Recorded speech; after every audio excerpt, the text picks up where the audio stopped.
Welcome, guys, to the Turning Pro Book Club in the Full Stack Business Builder community. And you can find us there at go.fsbb.io.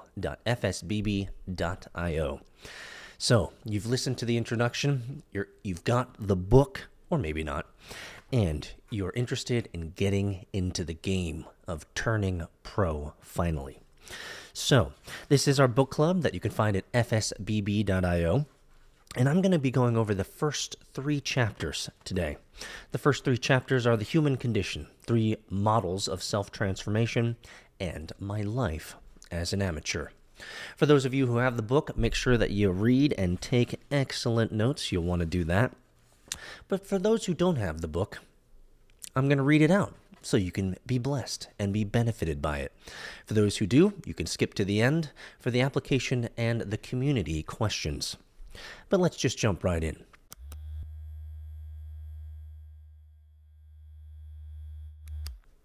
Chapter 1, Book 1, The Human Condition. The Daily Show reported recently that scientists in Japan have invented a robot that is capable of recognizing its own reflection in a mirror. Quote, "When the robot learns to hate what it sees," said Jon Stewart, "it will have achieved full humanity." What I love about this is it is the idea of looking in the mirror. And I'll be honest with you, there have been many times in which I have looked in a mirror and have felt absolutely depressed. And what I mean by depressed is I look at myself, you look at yourself, and you know there is more there. And that is why we're here. Chapter 2. 3 models of self-transformation. When we hate our lives and ourselves, 2 modes or models present themselves as modes of salvation. The first is the therapeutic model. In the therapeutic model, we are told, or we tell ourselves, that we are, quote, sick. What ails us is a condition or a disease. A condition or a disease may be remedied by a treatment. Right now, we are ill. After treatment, we will be well. Then we will be happy and we will be able to function productively in society and in the world. That's one way of looking at our troubles. The second way is the moralistic model. The moralistic model is about good and evil. The reason we are unhappy, we are told or we tell ourselves, is that we have done something wrong, we have committed a crime or a sin. In some versions of the moralistic model, we don't even have to have done anything wrong. The human being, we are told, was born wrong. The answer to the condition of wrongness is punishment and penance. When we have, quote, served our sentence and atoned for our sins, we will be pardoned and released. Then we will be happy, and we will be able to function productively in society and in the world. This book proposes a third model. The model that this book proposes is the model of an amateur and the professional. The thesis of this book is that what ails you and me has nothing to do with being sick or being wrong. What ails us is that we are living our lives as amateurs. The solution this book suggests is that we turn pro. Turning pro is free. It's not easy. You don't need to take a course or buy a product. All you have to do is change your mind. Turning pro is free, but it's not without cost. When we turn pro, we give up a life with which we may have become extremely comfortable. We give up a self that we have come to identify with and to call our own. We may have to give up friends, lovers, or even spouses. Turning pro is free, but it demands sacrifice. The passage is often accompanied by an interior odyssey whose trials are survived only at great cost, emotionally, psychologically, and spiritually. We pass through the membrane when we turn pro. It hurts, it's messy, and it's scary. We tread in blood when we turn pro. Turning pro is not for everyone. We have to be a little crazy to do it, or even want to. In many ways, the passage chooses us. We don't choose it. We simply have no alternative. What we get when we turn pro is we find our power. We find out our will and our voice, and we find our self-respect. We become who we were always were, but had, until then, been afraid to embrace and to live it out. Do you remember where you were on 9/11? I do. You'll remember when you turned pro. Oof, that's a good one. I like this idea. Turning pro is not for everyone. We have to be a little crazy to do it, or even want to. In many ways, the passage chooses us. We don't choose it. We simply have no alternative. And I think that's, in many cases, where a lot of us are. We are passionately, what's the word I want to think about? We are passionately desperate. Think about this. Many of us in life have been passionately desperate, where we know we have to do something. We have to change. It is time. Time is a wasting. But at the same time, not only are we anxious about this idea, but we're nervous of the unknown. But these emotions of passionate anxiety, these notions of passionate fear, they can be focused by turning pro. Chapter 3. My life as an amateur. When I was in my 20s, I lived for a winter in a boarding house in Durham, North Carolina, that served as a halfway station for patients emerging from state mental hospitals. I wasn't a mental patient myself, but the law of metaphor had brought me to this place as surely as I had been. The people in the halfway house were by no means crazy. They were interesting and complex, a collection of individuals as I have ever met. I made friends, and I found a home. I did a lot of talking in the evenings in the halfway house. We gathered over coffee in the communal kitchen and talked about books and politics and whether aliens were messengers for the future, or if the aliens were from God. I was the only one in the halfway house who actually had a job. I was making $1.75 an hour in the body shop of a trucking company, training to become an over-the-road trucker. Everyone else in the halfway house got a check from the state.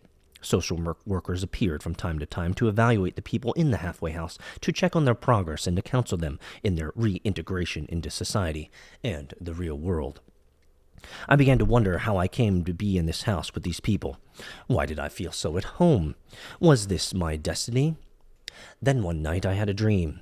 In the dream I came into my room and found that all of my shirts had been folded themselves in the drawer instead of being mashed together in their usual jumbled mess. My boots had crawled out from under the bed where I normally kicked them when I took them off and had them set themselves upright and tidy. They had even shined themselves. When I woke up, I thought, quote, I'm ambitious. I have ambition. I didn't tell anyone in the halfway house about the dream. In fact, I haven't told anyone about this to this day. I kept the dream private. It was my secret.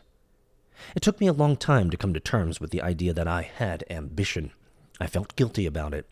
Who was I to aspire to, quote, rise above my brothers and sisters, or to aim to be, quote, better than everybody else? In the halfway house, the dominant emotion was fear.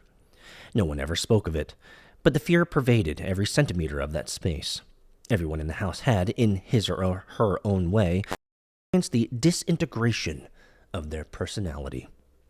Everyone had fallen a long way, fallen hard, and fallen alone. Everyone had fallen. Everyone in that house had looked.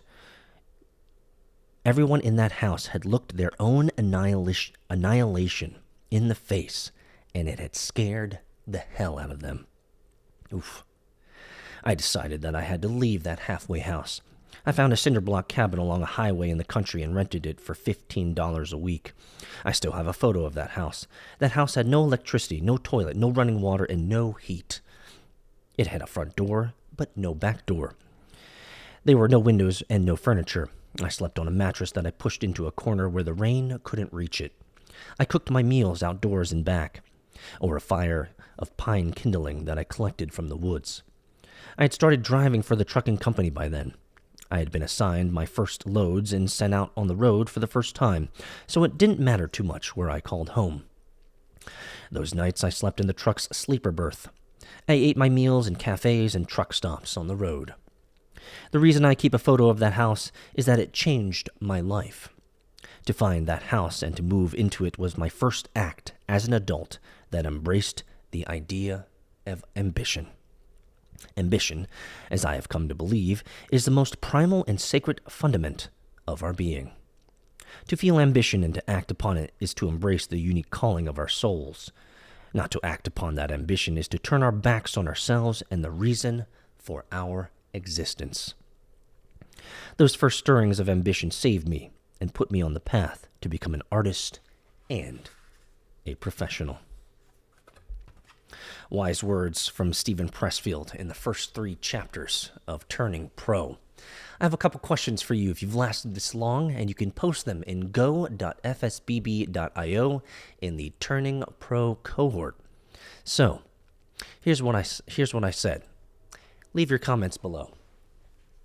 How do you look at your troubles? We see that Stephen Pressfield at one point in his time looked at his troubles and ran away from them. So, are you the type to run away from your troubles? The second question is, are you an amateur? Let's be intellectually honest here. It's time to level up. Maybe one of the reasons why is that you recognize that it's time to level up. Maybe you have that passionate anxiety. Or maybe you have that passionate dream that you want to do. Or maybe you're at wit's end. Maybe it's just you have no rope left. It's time to take personal responsibility for your life. So, are you an amateur? Number 3, Pressfield says all we have to do is, quote, change our minds. Is it really that easy for us to just change our minds and suddenly go from amateur to pro, or to take life seriously? Do we need a kick in the pants? Do we need a punch in the face? I think in reality, most people, that is exactly what's required of them to actually make the change. You finally get to a point where your health is diminished and you can no longer be effective. You finally delayed that change in life that you knew you should have changed 10 years ago, but now it's finally constrained you in your career. You should have said that thing. You would have said that thing. You should have, could have, would have, right? But at the end of the day, isn't change just a changing of our minds? Number 4, what would you say your ambition is? Do you have ambition? I can tell you that for me, this entire Full Stack Business Builder conference and community is exactly the amalgam of what my ambition is. It's to help people. It's to help you. I'm glad you're here. I'm glad you're reading. I'm glad you're listening. I'm glad you're hopefully going to join go.fsbb.io and give us your comments about how you're finally going to turn pro. So, what is your ambition? And final question.